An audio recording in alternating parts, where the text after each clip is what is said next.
إذن السوداني في سلطنة عمان اليوم لإجراء مباحثات رسمية مع السلطان هيثم بن طارق. هذا ما ورد في الخبر الرسمي الذي وزعته وكالة الأنباء في سلطنة عمان. لكن زيارة عمان التي تمثل النافذة الغربية بالنسبة لإيران وبوابة التفاوض مع الغرب، زيارتها يرى فيها مراقبون محاولة عراقية للبحث عن وسيط مع واشنطن. يابا رايح تتوسل.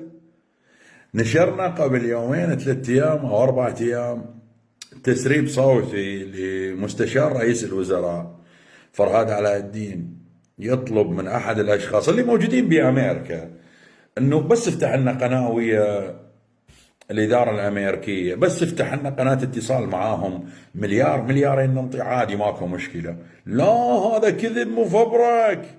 بعد أن رفضت طبعا الوسيط توسط، بعد رفضت الحكومة الأمريكية. السوداني المن التجأ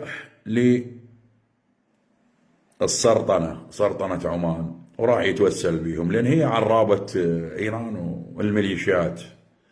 المهم طلع لهم يتوسل، ووقع وياهم مذكرات تفاهم وشغلات، وقع وياهم اتفاقيات وكذا، بس على مود يتوسطوا لهم. الاغبياء يقول لك، الاغبياء طبعا والولائيه يقول لك راح يوقع وياهم. لا، ما راح يوقع وياهم، راح منهم ل3 شغلات، راح عليهم ل3 شغلات. الشغله الاولى عدم فرض عقوبات على شركه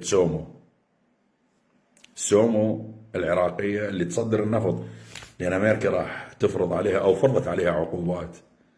راح يتوسطوا إنه يشيلون العقوبات عنها لأن العراق راح يفطس من الجوع. 2، النقطة الثانية المهمة راح يتوسط عليها زيادة توريد سيولة الدولار، لأن الحكومة العراقية تعاني من نقص كبير بالدولار. بخت الله يا أمريكا يا ترامب يا إدارة ترامب، بخت الله، وردونا شوية دولار.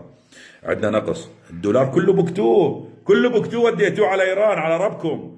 المليارات هاي اللي أخذتوها أنتم وربكم إيران راح بعد ما يفيد.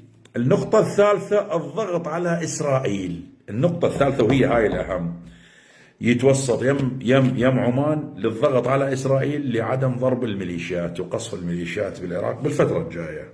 هاي 3 نقاط اللي راح عليها. وأحب أقول لك يا السوداني، لو مو تتوسط، لو ما أدري شو تسوي، القرار اتخذ وانتهى الموضوع.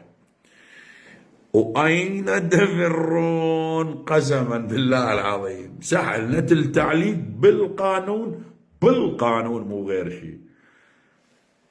هذا